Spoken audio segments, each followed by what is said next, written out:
This is the Lydia and Spin with Lydia Lunch and Tim Dahl. Greetings, Mr. Dahl. Greetings. Had a great weekend with you both, actually. Oh, yeah. But my voice is a little blasted out. A lot of screaming in tongues, so a little raspy. I'd say very usual for you when you get a little bit wherever you like to go. Anyway, I wasn't there to witness. I wasn't there to witness a furniture pile up on sleeping people, but I hear it happened. That was a sculpture of high excellence, and some people loved it. Some people were a little upset about it, but that's what art. Probably art, the sleeping. Art does that. Art does that. Probably the sleeping people who furniture was piled on top of weren't too happy, but whatever. Well, one was sleeping, one was awake, but still, you'd have to see it to believe it. Well, you know me, I just I met fate with the Irish goodbye and then snuck out before things got too far out of hand. Really fun. It was starting to just annoy me. I'll put it this way. The things we do for love or to stalk. Yes. Korean man climbs 16 stories on the outside wall of his ex-girlfriend's apartment building after breakup. And his ex's sister captures it all on camera. So, yikes. Yeah. So the man was arrested. And, the news report did not reveal too much about what happened, but the ex-girlfriend's younger sister took to the internet and shared the shocking photos. I mean, can you imagine? I mean, climbing outside 16 stories up, and he was struggling to get the patio window open while balancing outside on top of the unit's air conditioning unit. And he even urinated all over the patio. I think he camped out there. So according to the sister and other police investigations, the man showed up at the apartment complex after his ex-girlfriend stopped responding to his phone calls. I mean, this building is massive. And she locked him out of the unit. So he decided, well, I want to climb up the outside wall using the air conditioner condenser unit to make his way up. Well, jealousy and revenge, those are pretty big motivators for a lot of people. Oh, my. Well, whatever. I mean, most of the rest of it is in Korean, so I can't really translate other than, parkour. He beat it. Let's just put it this way. Unbelievable. He sounds nuts. Jordan Rivera, who you brought up the other week, the one whose arm was bit off by an alligator, he's finally come out to speak, and he's pretty cheerful. He's actually very optimistic. He's just happy that he managed to live. He was, as for people who don't know, he was just at a bar, a little tipsy, and the bathroom line was a little too long. He thought maybe just go out and take a leak in the pond. Literally, he expects there was a 10.5-foot alligator there that just ripped his arm off. Fortunately, he had. And you never know. I mean, if you're in Florida, you're in the South, you never know where those badasses are going to be lurking because they are pretty much everywhere. Yeah, alligators, crocodiles. I mean, the one stat is either a saltwater croc. It's something like an 18-foot saltwater croc can make less ripples in the water than a fucking 2-inch goldfish. I mean, these are hunters. I just say hunters. Humpers. Speaking about a stalker. Hello. Oh yeah. Well, hey, Jordan Rivera. Everyone was freaked out because when he kind of came to, they're like, "Oh boy, his life's ruined because his right arm was the right arm. Could it have been the left, please? Well, give me a right arm. No, he's a lefty. He's actually a lefty. Lucky for him. Oh, yes. Wow. Yes. Yeah. So that worked out. Well, what didn't work out was this Cameron Robbins, this 18-year-old baseball star, just graduated, was going to go to college to play baseball. And he's like with his other frat boyfriends at some kind of graduation Bahamas vacation. They go on some sunset cruise, and his friend's like, I dare you to jump in the water.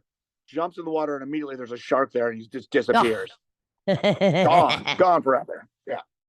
This whole intro is basically about nightmares, and I'll go into this one next. So we know that, Brian Geisen and Burroughs were very much into like the Argon, the dream machine, hallucinations. What's happened is that last summer in various cities in the UK, more than 40,000 people visited the dream machine. a large space designed to induce hallucinatory experiences with white stroboscopic light and electronic music. So, I mean, there was a neuroscientist from the University of Sussex and a collaborator on this project. And he said there was a team of artists, engineers, designers, musicians, and 20 to 30 people were allowed into the room at one time, lay down, close their eyes. After a 30-minute session, participants would typically describe the experience like vivid, kaleidoscopic, powerful, magic. And seeing the responses of participants when they came out the other side of the curtain, what they had just experienced was so rare and magical that they figured that, wow, look, I mean, this has been going on for a while. We're really making something that is internal and transcendental and personal into a collective experience. Now, I mean, I'd rather have a private experience, but one of the aims of the Dream Machine, and I wonder why Guys and Emperors didn't copyright this, is to shine a light on something that they've investigated for more than a decade of the effect of stroboscopic lights on the brain. So it's still not completely understood, but the flickering light gives rise to unexpected, powerful perceptual effects, conscious experience, kind of unrelated to what's out there. It's just white light, yet people see colors and shapes. So this is really a psychedelic effect. And they're trying to understand the neural basis of visual experience and how you're having visual experience through when your eyes are closed. Look, I've had visual hallucinations at your house in the past when my eyes were closed, and I was not tripping nor near a dream machine. Oh, yes. So I'm just saying. So this is something they're just trying to understand more about the power of one's mind and brain to generate an experience that is transformational using just strobing lights. And of course, people have very different experiences when they're immersed in the same environment. And, and now they're using both light and electric stimulation to try to help depression and anxiety the same way that they're using ketamine and magic mushrooms and LSD. And of course, going back to the dream machines, just to stimulate a hallucinogenic experience so people can get out of their own mind traps and experience something parallel and with psychedelics that bring out an unusual, unexpected, vivid perception. And it does make people usually feel better, and in most cases, different, especially if they don't have access to, the way that some hallucinogenics used to be really powerful and good. Well, I'll go into what you were on last week and whatever. Do you guys know about this documentary coming out about Natalia Grace? Did you read about this? Do tell. These I think they're pretty much objectively morons. This Indiana family, they adopted this Ukrainian 6-year-old who actually turned out to be a sociopathic dwarf. Well, she wasn't a 6-year-old dwarf; she was a full-grown. Yeah, exactly. But no, she was sold as a 6-year-old. But they knew something was weird because they kept on finding her bloody tampons, and they're like, "What's happening here?" And she started just, according to them, terrorizing the family, including like threatening death, just like a horror movie.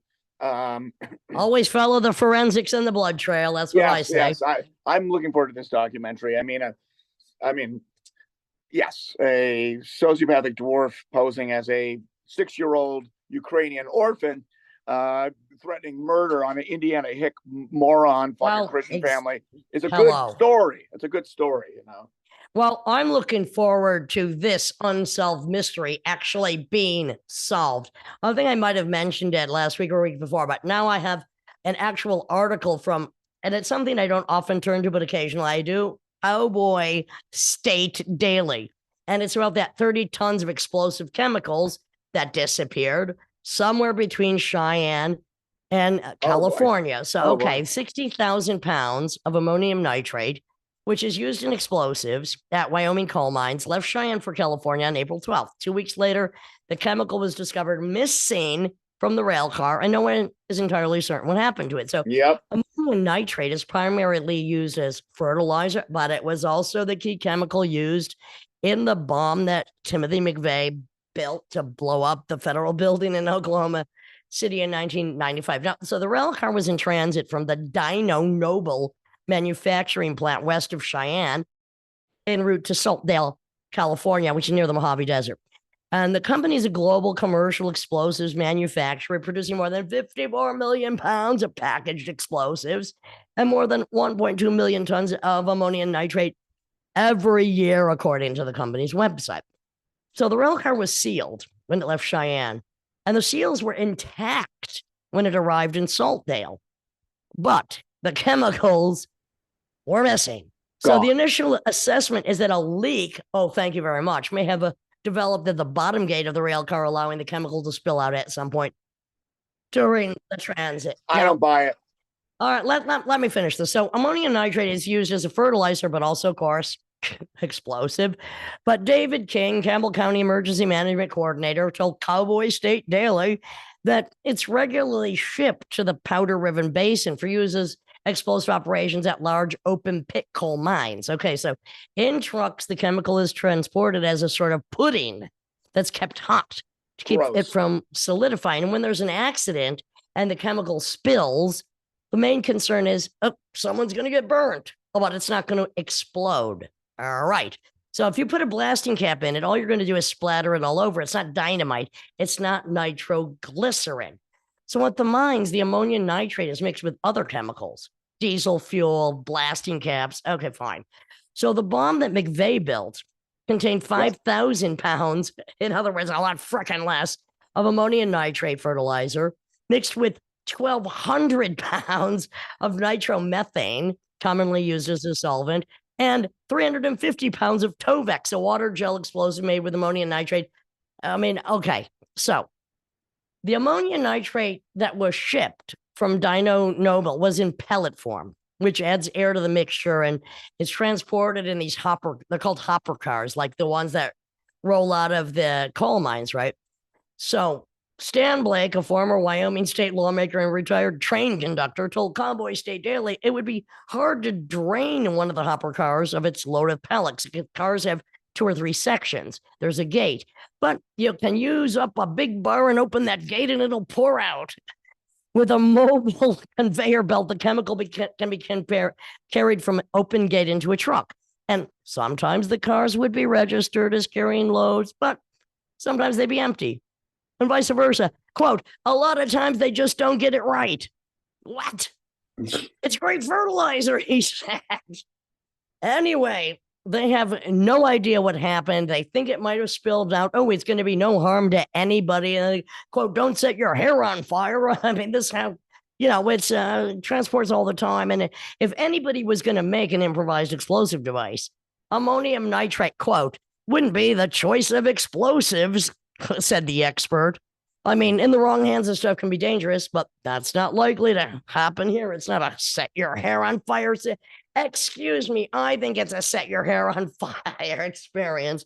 I don't want ammonium nitrate coming out of a train, a truck, a train, or a hopping car to land somewhere underneath it with possible deadly consequences. I mean, once again, we're fucked. Yes, we are. So legends, again, this is the Lydian Spin, Lydia Lunch, Tim Dahl, and Oran Canfield. Oran Canfield. Tell you all about what it's like to be emotionally fucked and getting over it.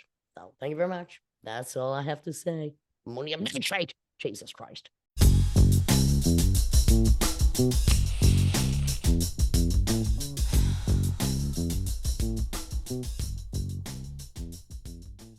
This is the Lydian Spin with Lydia Lunch, Tim Dahl, and our guest today. I always consider myself a juggler, but we have different methods of juggling. A juggler, a musician, and an author. Plays with Tim Dahl and various other things in child abuse. It's Oran Canfield. Hi, Oran. Hey, how's it going? Perfection over here. So I've known Oran for almost 20 years. No, 2005 is when we met. Close, 18? 18 years. And we've toured around the world, actually, with child abuse, Europe, North America, South America. Repeatedly. Yes. And also in between, I've seen his book come out, which is pretty insane. Not many people, I mean, you're on Harper's, right? So it's a major distribution, a major publisher. I don't know what else. You've had a kid. I never knew. Oh, I'm not on mic. Hold on here. We can hear you. Sorry here. Let me go. Weird. Why is Timmy, it? can we smell you? All right, hold on. Let me get in here. I'm doing my own rock opera based on Oh. Tommy, but it's called Timmy. God. And the first song is, of course, going to be a cover song, which is Timothy. Stop. All right. Where on earth did you go about cannibalism? Because All was right. any man I was going to eat the flesh of, it would probably be Timothy Seymour Gall. So, all right, Oren. We can. I don't know. Should we start? Should we go chronologically here? Or right now? Okay. I just know. Yeah. I've known you forever. I don't want to ask questions that I already Well, know. I it's want to not, ask a lot yeah. of. I'm ready to ask a lot of All right. questions. Let's just All start right. with the here and now. What's on the plate now coming up? And what's going on in your world over there in the other side of Brooklyn? In my world, geez, not well. I have a show on Saturday. That's the only thing kind of relative. Your band Chaser, who's going other- to be playing with Drunks with Guns, who we just had. Oh right, yeah, you just had yeah. him on. We're gonna be playing with Drunks with Guns. My other Well, band. by the way, I Chaser. really thought the Chaser gig last night was amazing. Oh, thanks. Yeah, I spotted you there, but I didn't get a chance to say hi. But that was a great I didn't get show. a chance to compliment you. I complimented most of the others, but I really like the precision, the no wave, the brutality. And my only suggestion, I told Dominica this: you all should wear black one-piece prison jumpsuits, except for her, of course. My only. You know comment. what? We all got jumpsuits. I think mine was navy. We tried it once, and that was the end of that. So Why was Well, it? you should we bring have it the back. jumpsuits. Well, You know, I we- always have a dress code, so. It was the Yeah. end of it because it was too sweaty and uncomfortable, or you guys just didn't like them? I or- don't think we ever discussed it after that one show. Well, I think I think it's solved. The word is Okay. out. Yep, Lydia If says. you got it, Lydia wear says it. black jumpsuits. But let's just go back to all of us, at least on this podcast, we do a variety of musical projects. So, and how do you, in your, I assume, still sobriety, deal with all these party monsters?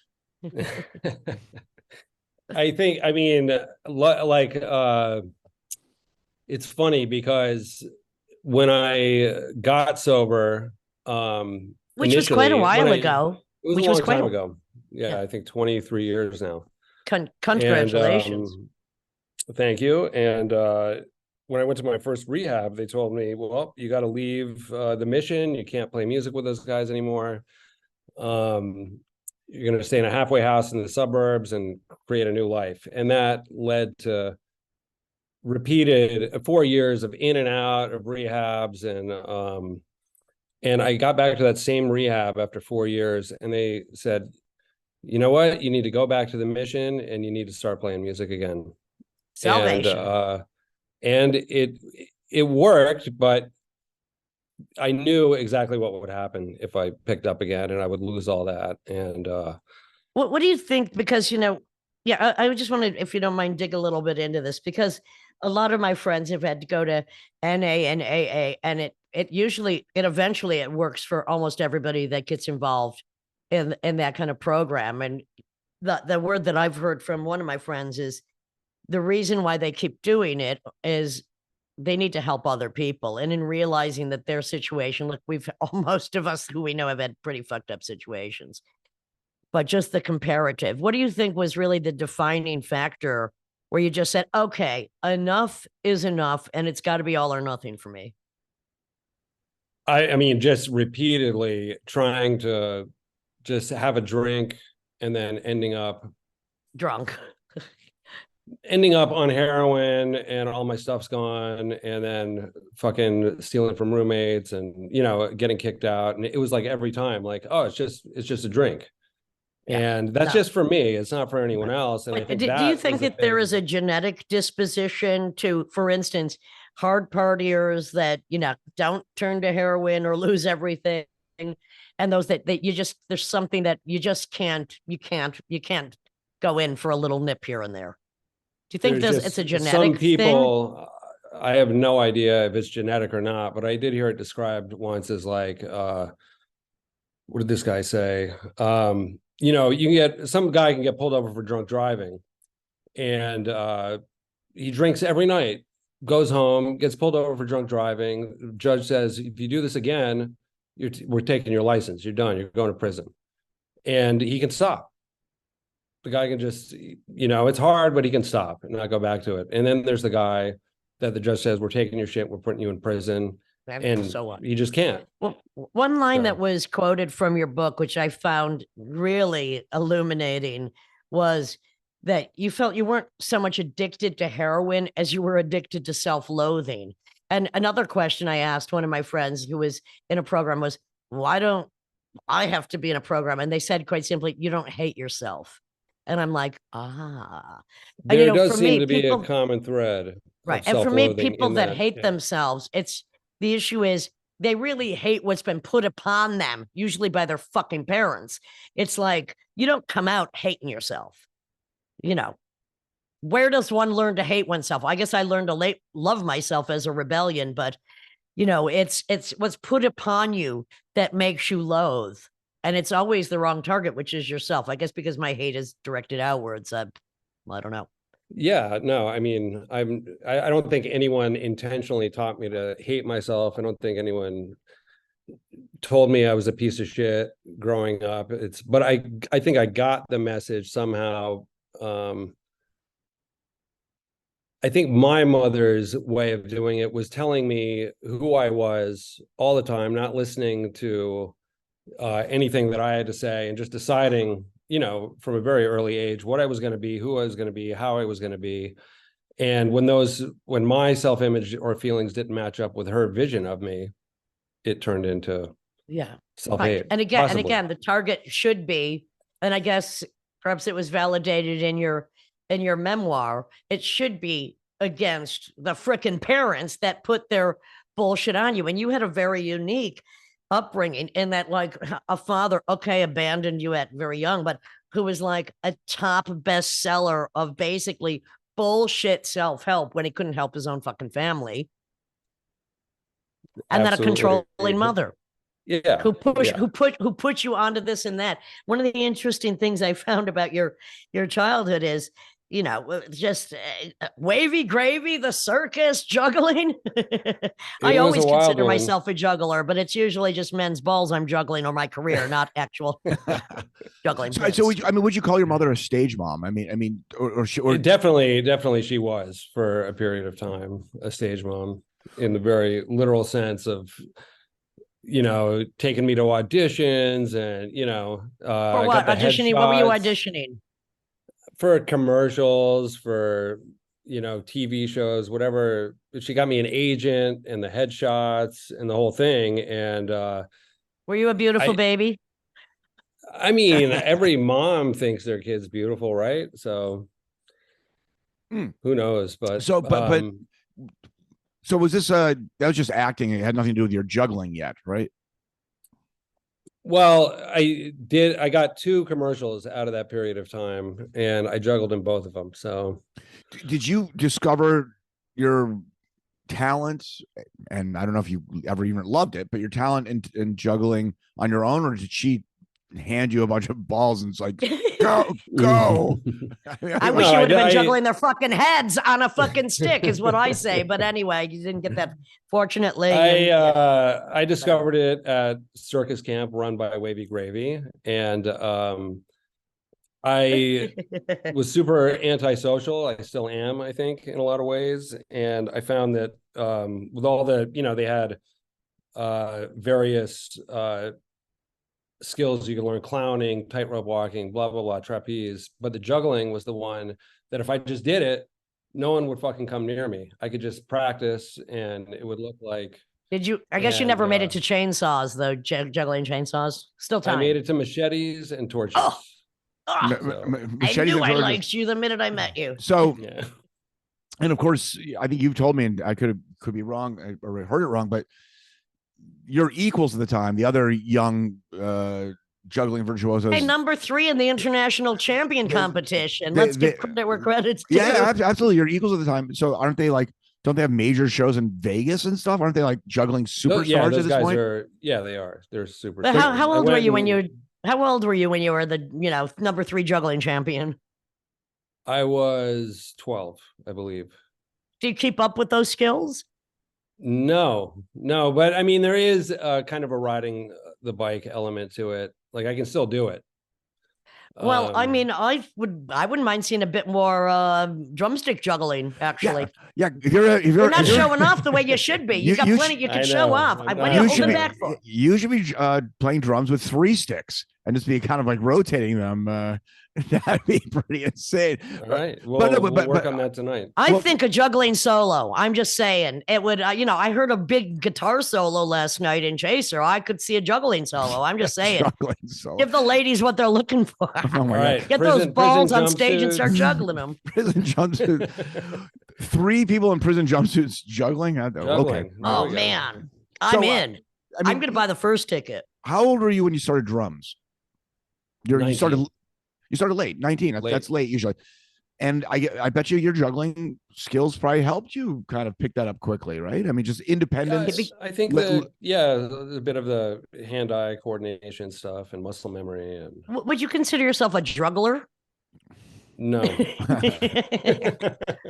So I'm going for that career for your next move, drumming and juggling. I don't know, a drummer. It actually has been done. If you YouTube the Flying Karamazov brothers, they've got a whole music thing while they're juggling. And as a kid, there was talk of me going to join them at one point. Wow.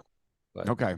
Well, did they come out of the Bay Area originally, or were they New York? No, they were actually Seattle. Oh, okay. I didn't know that. So all right, then you joined an actual circus, and you're being homeschooled by strangers, or what's going on there? There was not really much schooling. When I joined the circus rehearsed at a place called The Farm in San Francisco, which was also a punk rock club. And I would live there during the week. Or what was it? I would be there like 4 or 5 days a week to rehearse. And then during the summer, which was when they performed, I would have to stay there because I get picked up at 5 in the morning to go wherever we were going. And how many people were involved in the traveling circus? That was a very small circus. So I'd say probably 12, 15 people tops. With varying talents, I guess.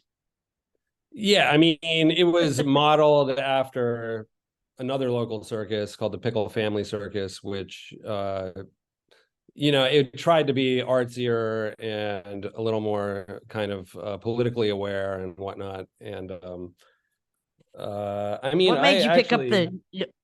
I actually had a great time, mostly I think because of living at the farm and having that kind of freedom. And who doesn't want to run away to join the circus? Anybody that's been there probably said that's enough, but most people think, then do it. What made you then decide, all right, you're into punk rock, you're in a musical and artistic community, I got to pick up the drums. Why the drums? Well, there was a segue between juggling. I mean, there was many years between when I put down juggling and when I picked up the drums. But what happened is I went away to boarding school. I got into art, wanted to play music, but just kind of never had the opportunity. And then at one point when I was 19, this guy was moving away and he brought his instruments over to our house. And there was a drum set and a bass. And me and my roommate I picked the drums, he picked the bass. And that was kind of the end of my art thing.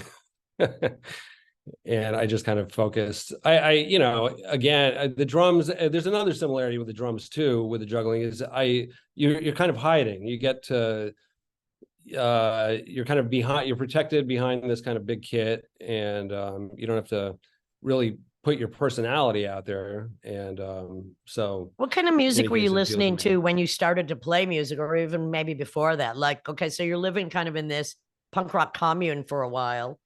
What music were you into?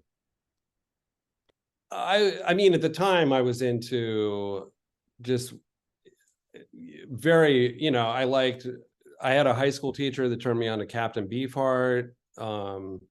I grew up listening to Parliament and James Brown, and my mom was a jazz pianist, and around that time, I think I heard the Boredoms for the first time. Couple years later, went to my first metal show. So it was kind of all over the place, which at the time was not that common. You know, it was More tribal. crazy how, more tribal. So, and there was I was definitely into the hip hop and stuff like that in the early 90s, late 80s, early 90s. So did you, not to focus on the drugs, but did you get into like hard drugs before you got into drums, or was that after? After. And okay. I think there probably wouldn't be any drums if I'd found drugs earlier, because before, drugs, I mean, definitely for me initially, in my initial stages of using, was the first thing that ever helped my anxiety, made me feel comfortable in my own skin, blah, blah, blah. And before that, I used juggling initially, then art, then music to kind of deal with those same issues. Right. So I think if I had found drugs earlier, it would have negated the necessity to pursue those other interests. So the guy, Lydia likes to talk about the connective tissue. The guy that introduced Oran to heroin, who was an art teacher, who lives in Vienna now, or at least last I've checked, came to one of our shows, Lydia. Really? Oh, yes. Where at? In Vienna. And in where? Vienna, Austria. Okay. Because he was there's this guy, Sammy, who was, I think he was an Iraq expat, who was living in Vienna, and he would come to child abuse shows, and then he ended up taking art classes from the same guy that taught Oran, got him into heroin. And so he was like, "Oh, you're coming through with retrovirus, and I'm gonna come." And there was that guy, and I was like, "Yikes, this guy's." I did not hear this story. Yeah, I met that guy. I was like, "This guy is." Not just because I mean, you and Martin might have taught at the Art Institute at the same time. Lydia, you mean? Yeah. What's that? You and Martin might have taught, Martin, the guy who taught at the San Francisco Art Institute. Yeah, you might have at the same time. Well, fortunately, he didn't introduce me to any bad habits I didn't already have, and heroin was never one of them. It wasn't. Correct me if I'm wrong. He did a performance art piece where he laid the drugs out on a table in front of all his students, and basically said anyone's welcome to do it, and then people just started doing it. Was that your first experience, or am I wrong? Yeah, no, it's close. It was not his students. It was a performance that was taking place in my basement on Mission Street. Well, I mean, some of his students were there, but it wasn't like, what year was that? Sanctioned. I mean, that's speaking to the times as well. Yeah, that would have been 96. Okay. 95, 96. Not 66 when it should have been. Did he do it in the performance? I can't remember. But he was definitely doing it. I think he did. Yeah, he would. I mean, at the time he was actually a professor at Stanford, and he called these things compositions for mood swings, and he'd lay out heroin, mescaline, speed. Well, alcohol, I think his fault was in putting heroin on the table, because it should have been mescaline, LSD, cannabis. I'm not sure speed works out so well for people. I mean, but I doubt very highly that any of these specific performances created a bunch of addicts, but he, after that performance, he was coming over to the house all the time, and it started getting me high, basically. So I was very fascinated, because I've been talking about this, about Ibogaine, for a long time, knowing that it was really the yippies in the 60s that were trying to promote Ibogaine. And it was before there was any attention to ayahuasca for, curative, addictive behavior curation. And you actually went through an Ibogaine program. I did. And that's I think pretty that's what finally got amazing. me And clean, at a time when it wasn't at all, because in the late 60s, the yippies were trying to promote it, but then it kind of just fell off the map. And so can you talk a little bit about that experience? I mean, that experience, I mean, I think, it's like all of those psychedelics. I don't think listening to any one person's story is going to be indicative of what your experience might be like, because it's just so tailor-made to what you need or, what you're going through. But is it like a for memory me, theater?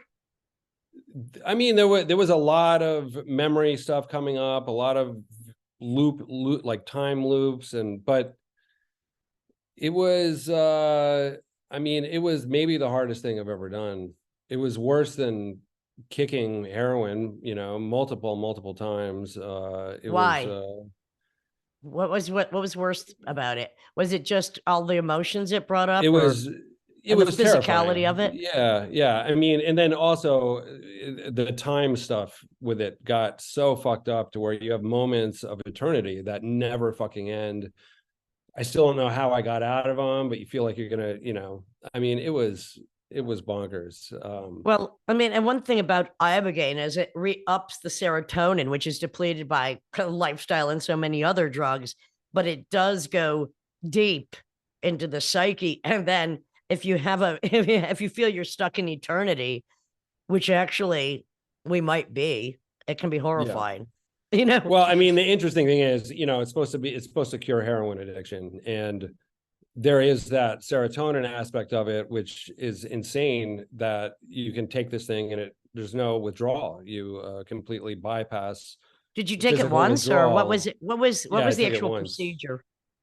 Yeah, I mean, it was very clinical. You go into a room and there's a hospital bed, and they hook you up to an EKG monitor, and they give you a catheter, and then they give you these capsules, and then it hit like a freight train, like a fucking freight train. Just bam, How long was the actual experience? I mean, I know the repercussions go on forever, but how long was the actual hookup? It's 24 hours. Wow. Which Yeah. seems like a fucking eternity because you're going there. Yeah, it was insane. But what I would say is that it's not a cure in the sense that, like, you take this thing and next day you're just done. It's like you actually are doing the fucking work when you're in there. And it's not And it's not for everybody. No. Although, I have to say, again, everyone has their own experience. So mine was terrifying. Other people came out prancing. Well, I mean, you're the only one I've ever spoken spoken to actually did ibogaine. I know quite a few people that did ayahuasca, and some of them repeated trips. And of course, they have their own unique experience. Actually, when I asked somebody who had done ayahuasca and said, "Oh, it was a really pleasant trip," I'm like, "Have you ever had trauma?" They said, "No." I said, "That explains it." There you go. That's probably it. Yeah. I mean, I don't know if it's folklore, but I've heard with ibogaine, some murderers don't come out alive. They literally face their demons. Wow. That's, I mean, that makes sense. Yeah, that in Africa, it's they do say, like, you're supposed to it was a long time ago, obviously, but you're supposed to, in African culture, you're supposed to confess your sins before you go in and do it. And if you keep anything secret, it's going to haunt you, and stuff like murder or that level of thing can kill you, according to them. And I believed it when I was in there. If we as Americans went in and told our sins, we'd be in there for 3 weeks before we got the dosage. We'd be in there forever. We might never get Absolutely. out. But it was a painful. You said it was the hardest thing. The 24 hours is the hardest thing, but I don't know what it was. Because 12 years, the 12 years before that were much harder. Yeah, right? But when you go into a place that exposes you to timelessness or eternity, and you're there, it doesn't matter if you're there for a second, an hour, 24 hours. No, it doesn't matter. That is just brutality personified, because you have to, and you question everything. Yeah. Terrifying. It was terrifying, but I do credit it with getting me sober. And I remember when I moved to New York, the Yippie Museum down there on what street is that on? Is it on Bleecker? Yeah, they were doing a lot of stuff with ibogaine and getting it out there, and then there was a big crackdown, and they fucking arrested Yeah. all these people that were just trying to, I mean, Yeah. literally nothing in it for them, just trying to help other addicts. And You know, the first time I went by the Yippee holdout on Bleecker Street was when I first ran away at 13, and Bleecker Street was just a dead zone. And there then at the base of Bleecker was somehow the Yippee holdout. No, they didn't pull me in, but I had that feeling, and somehow then I knew Future Recall. That's where they were. And I thought they were doing a pretty good job, especially with Ibogaine. yeah, they were trying. And it's just, Yeah. it's unfortunate that. Well, and it's interesting that now ketamine and LSD and psilocybin, they're finally admitting the possibility of reparation to tortured and damaged souls by having the right or even the wrong trip, and what it can actually do to put you in another state of existence, which is, you know, what we all need at one point or another. Yep, most of us, some of us. Not to talk about this teacher, but I just want to kind of finish this thing because I met the guy, and it's sort of like there's certain people. I don't know if it's pheromones. There's an aura about certain people. I have a real animal reaction, like, oh, like Paul Simon walked by me one time. I was like, oh, get away from me, bad person. In the Upper West Side. Trust the wizard. I know, really, but wasn't it true that so he basically had to flee the United States, right? Because he was in trouble, and because he's from Israel, and there's reparations, like Austria, Vienna basically gave him a place to live. It's a fucked up story. I mean, he's one of these guys that kind of just prances through and does his thing, and there's just like insane collateral damage. So one friend of mine who was kind of got into it around the same time I did through him ended up on America's Most Wanted for murder. No, wait. At So one did point- you met this person going to school? I mean, he was a professor. No, I didn't meet. I had already stopped going to the Art Institute. So he was a professor at Stanford at the time. Okay, wait, kind of- 1 second though. If you had only like weird schooling, jumping around, circus, different homes, different cities, how did you get into the Art Institute? Pay? What's that? How did you get into the Art Institute? I went away to boarding school in Arizona, Oh, okay. where I got into making art, and I submitted a portfolio, and they gave me a scholarship, and I Perfect. Okay. And Got it. by the way, there's something about that school because you went there, obviously. Eli Cruz, the engineer that recorded a lot of our albums, went there. He didn't go there. Eli Cruz didn't go there. Didn't you meet him there? No. Okay, so I met him in high school. We No, went to high school together. But Colin, the owner of Mama Tried, went there. to my They high had me school. teach there for a Not semester. to the, not at the place- Art Institute. No, we're talking about the boarding school he went to in Arizona. Oh yeah, the boarding school. yeah. Yeah, But did Eli Cruz go to the boarding school? yeah. Yeah, Eli went no, there. I'm telling you, there's Yep. something about that boarding school. You went Timo. there. Timo Ellis went there. Non-advised brother who committed suicide went there. And then did Beck Hansen, Bibi Hansen's son, didn't one of his brother go? They went to the Art Institute. Okay, I get it all mixed up. Yeah, Okay, yeah. all right. Well, at the San Francisco Art Institute in itself, especially, I mean, at that period, I'm talking the 80s, probably from the 60s to the 90s, was a pretty rabid environment of semi-insanity. It was insane. It was awesome, but it was insane. I mean, I started False Rumors. I had the students start False Rumors. And what I taught was, all right, create without a budget like I do. And people did. And I replaced Karen Finley, who got pregnant. But I'm like, I love being a high school dropout and teaching at universities. yeah, but that was a school that would, bring in. They didn't care if you were a high school dropout. I mean, Yeah, the probably fact that you preferred replaced, it. yeah. They preferred it. Well, they were all either trust fund babies or scholarships. And the people on the scholarships are always far more interesting anyway. But Yeah, Anyway. I mean, So no, but Go going to there a was hard not there was knocks. not any like you weren't getting out of that school with a career. Although I have to say, most of the people, a high percentage of the people I went to school with do have careers in the art world. So what do you consider your career, Oran? Jesus Christ, I don't know. You consider your Music. career as being a Jesus Christ figure? Yeah. Or is it that anti-Jesus Christ? No, I look, would say Jesus Christ was a anti. gay drug dealer, hung around prostitutes. It's not, the worst thing one could be. No, but his impact, for whatever reason, has been. It seems like the opposite of what. pretty solid run, a couple thousand years. Oh yeah, oh yeah. but I mean, I mean, a Jewish hippie. I don't know. I don't follow people. Now you can cut that out. Anyhow, so going back to this guy though, yeah. So he followed. He decided he wanted to get sober, clean. I was in a rehab. He came and joined me at the rehab. Went on some drug run with these two like 18 or 19-year-old girls. One of the dads of these girls found out, called the authority. I don't know who Authorities. Police or whatever, and he made a run for it. He just got the fuck out. But they were of age. So why are they going after him if it was consensual, right? Or I mean, there's doing actually I think I think it wasn't the authorities. I think they contacted Stanford University. Okay. So yeah, and so then he made a run for it, and then he gets a professor gig in Vienna, Austria. And then he's hanging around like our buddy Sammy, these other kind of impressionable kids, and he's just kind of like. I found out a terrifying fact today. What's not really apropos to anything, but I'm going to cut in with it. Please. In 1880 in America, the age of frickin' consent. Do you want to guess what it was? I mean, it's probably he's like 11 and 12 years old, oh, and in some states 7. But this goes back to your theory that childhood is a modern construct, as is teenagehood. Well, yes and no, but it's like these states want to bring that back.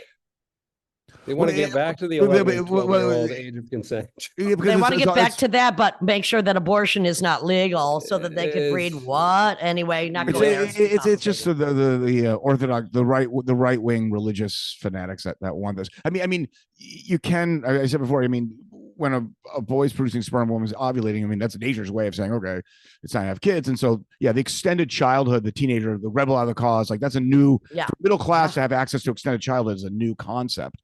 And also they want to bring back, of course, they want to bring back child labor. I mean, as has been, discovered in fucking slaughterhouses. Yeah. I mean, whatever. Will it go round in circles? Yes, it does. It will. And it has. Hello. Eternity did not. I'm going to misquote Matthew McConaughey from True Detective. Eternity did not exist.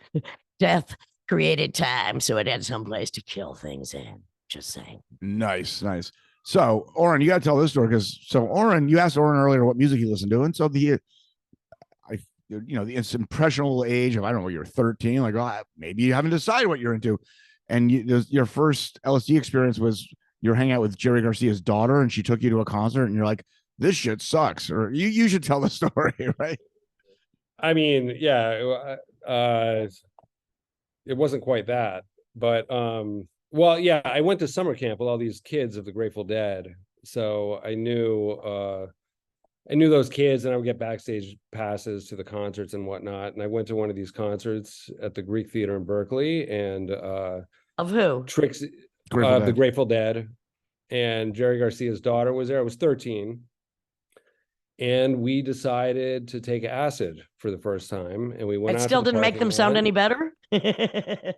I'll admit that I wasn't as musically critical of them as I am now at the time. And in any case, we went to the parking lot, we handed some guy $20. He gave us 20 fucking hits of acid, 2 13-year-olds, and we took it. And it did make the music sound better. What can I say? I mean, wait, what year was this? Was this around like 70 something? No, that would have been born yet. 13 years old. It would have been 87. On the West Coast, there might have still been actual acid. Yeah. It was acid. It was something. Yeah. I mean, it did what it was supposed to do. But right.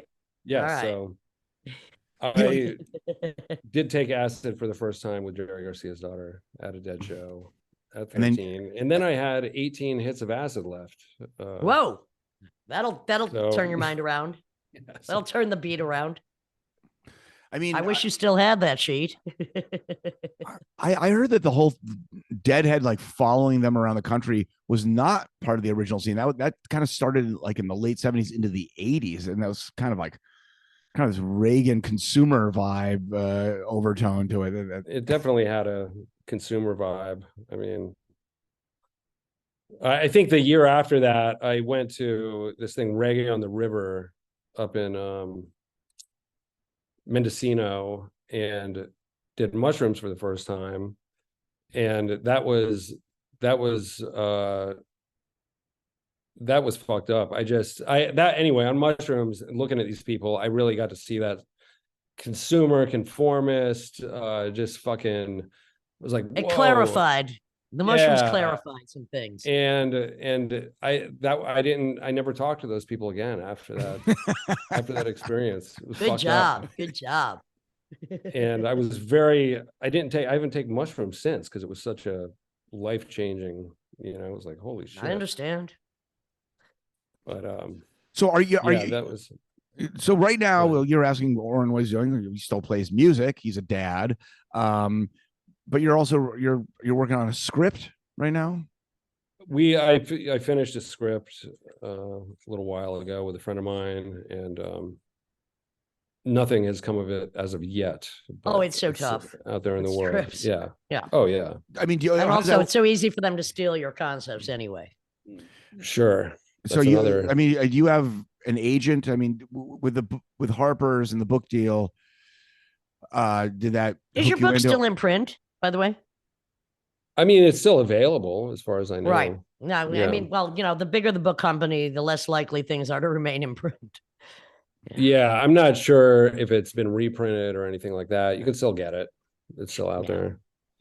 Now, I think the biggest mistake you did following that book release is when Inside Edition, one of my favorite TV shows, contacted you, and they wanted to put up there, just kind of exploit the thing about you being critical of your dad as a self-help guru, being Jack Canfield, Chicken Soup for the Soul, and you didn't really want to throw him under the bus, or I don't know, or you wanted your book to be taken more seriously, so you didn't want this tabloid TV show to, I don't know, exploit you. But I think you should have done it.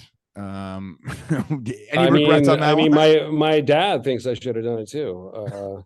I mean, by the way, have you reconciled with what do I mean? To me, what is a father but a motherfucker? But hello, have you reconciled with the breeders that created you? Yes, I've reconciled with my dad. My mom passed away a couple of years ago, and is there any relief in that? Because I felt great relief when both my parents were out of my life. It pains me to say it. There was quite a bit of relief. Thank you for saying that. Oh, but you guys were not on the best. Relief. You weren't. I mean, were you even speaking by the time she died? We were speaking, but not. There was not much connection. Well, she sued you twice. She sued you twice. Yes. I mean, that's not. I mean, excuse me, but look, if you ever get parents to admit what they did, it's a revelation, because usually it's like, oh, I didn't do that. That wasn't me. That's not how it was. Excuse me, motherfuckers. It is how it was. Our views are how it was. And by the way, it is not unique to us. This is the perpetuation of the problem with most nuclear families. Yeah. I mean, there's also getting them to admit it is not the magic bullet you think it might be. Nope. My dad has said, oh, the biggest regret I have is leaving you guys, and thanks, Dad. Like, okay, so you're admitting it, but what are you going to do about it? What does that do? Exactly. So, but no, my mom would not ever admit defeat to anyone ever. Yeah, I mean, most parents will not admit. And the thing is, no matter whatever abuse they perpetrated, whether it's neglect, whether it's control, whether it's name your poison, the thing is, we don't really know how far back all of that goes. It doesn't start in our own fucking houses. No, she had but it can end here. It ends here. Right. So that's what. And writing memoirs is a really good way to help fucking sever the tie. You know what? You couldn't be more right about that, because weirdly, all this shit and anger and poison that I was carrying around when I fucking wrote it and got it out into the world didn't seem like the big deal it was. Didn't consume me anymore. Much, I mean, a very long 2-year kind of version of, slowed down version of Ibogaine in a way, but holy shit, I had just been carrying that shit for so long, and all of a sudden it didn't mean anything. It was just a story. Well, and to So- me, that's why writing is so important. Journals, books, memoirs, spoken word is so important. And also just in getting that stuff out and helping other people to realize the same way that some organizations can, you are not alone. Yours is not the worst. This happens over and over. And I think that's what originally gave me my strength to start speaking about this shit from a very early age and saving me a lot of problems that a lot of my other friends have had. Is I'm like, I see. This goes back to the freaking cave. Yeah, you got to let it out. Gotta let it out. And my mom did not do that. And Right. And we she don't know had what she fucking faced. demons. We Not are, at and we all. don't know how far back those demons go. Yeah, Exactly. Yeah. they Well, go she- back. We're She here also- right now, and we've cut the fucking cord, that poisoned umbilical cord. Even though I hear that your parents ate the frickin' placenta, I hear it's very nutritious. Yeah. Did you eat your child's placenta? Nah, you didn't do that. I did not. I did not. I don't blame you. Not my thing. I But mean- yes, my mom did do that. Didn't your dad being a bright man and also an opportunist based on what you told Duplicitous me, cunt. when there was the possibility that you're going to basically throw him under the bus and say the self-help guru was not a good father, blah blah blah, he was kind of excited about possibly going on the talk shows and basically saying, oh well, I'm sorry, just to get more publicity of his brand, right? I don't think he was looking for more publicity. I think he was looking to blunt Rectify his whatever. soul.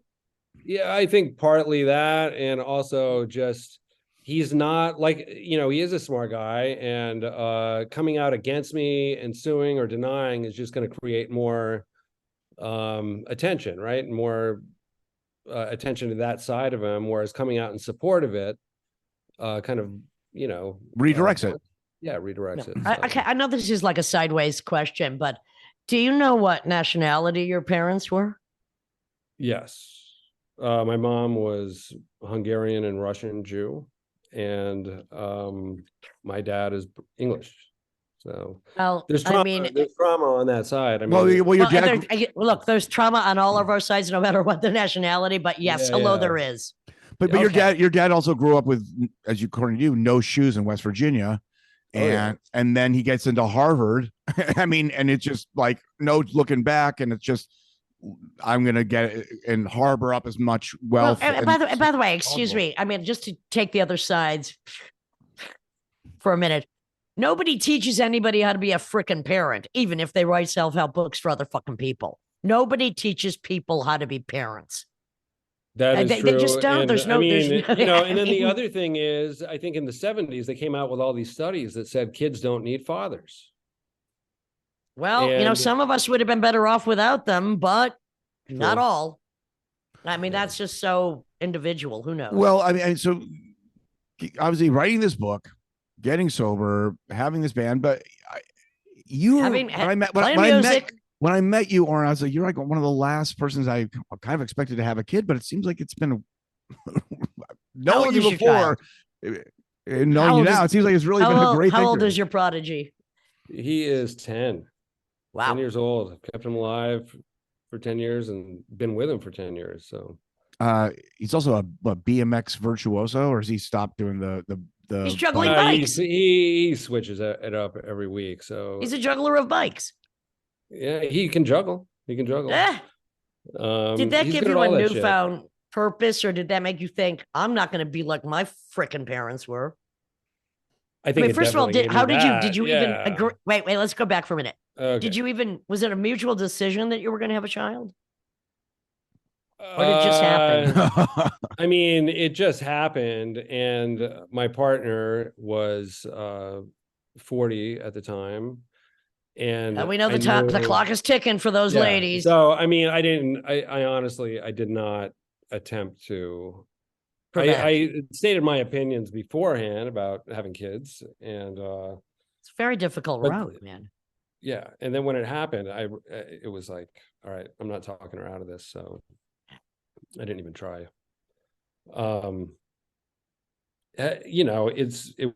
It's Tim, from an outside perspective, Tim has said this before. He thinks it was a good a good thing to happen to me, but it's been fucking hard. It's It's fucking hard, man. It's And hard expensive. and Expensive as fuck. and I would not. And it's a real gamble. And a gamble. Like, we got lucky, Yeah. but holy everyone shit, does. some of his friends, I'm like, oh my God, if I had that kid. No names mentioned. We know. Yeah. Horrifying. Not mentioning names for sure, but Well, I've met some of those friends because Child Abuse's last album, our record release in New York, because we had done a European tour, but then Skin Graft Mark was like, you got to do this official record release show in New York. And it was kind of late. And I was asking around, all the places were booked. And then St. Vitus was like, well, we can do it, but it would have to be like a Sunday matinee show. And I was like, okay. I go, well, in that case, can it be all ages? And it was just put up on YouTube, but it was basically a kids-filled child abuse show at St. Vitus, and it was insane. There was slam dancing and going on. It's a really bizarre video. Well, you know, and back to the curse of the name child abuse, which my definition was always all good music or bad music is child abuse. Like, whatever. As Tim says, it's a name. It's not like we're doing it. Hello. But it is a controversial name. Yeah. And for all the haters, I mean, guess who suffers the most with that name? Us. We got threats. Yeah. We got all. So we there's festivals won't touch us. I love your music. I must say, I was lucky with Teenage Jesus and the Jerks, because that just suddenly, what a name. But such kind of now. Such transgressive names. Well, but even when as Oran actually named it that, and the band having lived it himself. Well, there you go. I mean, but it can mean anything to anyone. Exactly. And I don't have to explain what it has to mean. Imagine if the Butthole Surfers came out now, they would just be shut down with the name alone. This is how rigid. Well, believe it or not, I mean, we've seen these discussions of people attacking us for our name, and somehow they give Anal Cunt a pass, Butthole Surfers, but that's different because blah blah blah. That's different because blah blah blah. Joy Division is it's a Nazi sex slave room for something like that. But anyhow, we don't have to talk about that. But where was I going with this? The future is now. Oh yeah, we had the children slam dance. Yeah. Oh yeah, right. So that was a great show. We had like 25, 30 kids there. They had a pit. It was I think a lot of their first show, and it was awesome. What kind of music does your 10-year-old listen to? I mean, first of all, how hard would it be to be 10 right now or 14? I can't even imagine. So happy I was born when I was born. It would be tough. And do you know what he listens to? Music, yeah. He likes a lot of the same shit that I liked when I was his age. He listens to Parliament. He listens to Herbie Hancock. He loves Herbie Hancock. He loves Herbie Hancock. Headhunters. Yeah, exactly. Yeah. It's so great when kids can, and this is what people in their 20s complain to me. There's no visionaries in my age group. I go, look, like literature, like art, you can go back 10, 20, 50, 200, 300 years and find something that's going to impact you. It doesn't always have to be happening in this fucking moment. Absolutely. And to have an understanding of the history. Along with his musical taste is he has a severe revulsion to the shit other kids are listening to at school, and it's pretty intense. What are the other kids? He doesn't have a filter either, huh? What are the kids his age listening to right now? I don't even know what that stuff is, but all that whatever crap has one single that's all they know. Yeah. Whatever. Well, Oran, it sounds like you're doing great, my friend. Thank you. A life hard earned and well put into perspective, which is what we all need. Constantly trying. Thank you for that, my friend. Yeah, thanks. It's been great. And the upcoming shows with Chaser and with Child Abuse, and perhaps a juggling solo in the near future for one of these concerts. I'm counting on that. Yes, juggling in a prison jumpsuit. Please.